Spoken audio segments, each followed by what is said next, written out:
China is already living in 2050. This is how water and food are delivered to your room in China.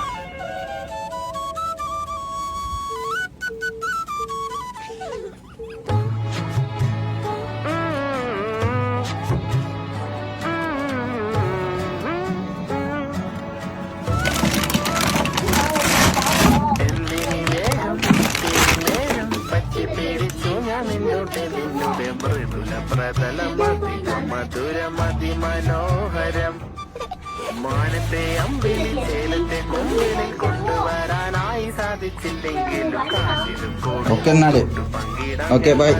അരൂ കൂടെ പോയിക്കോളിട്ടോ. Tata. China bro.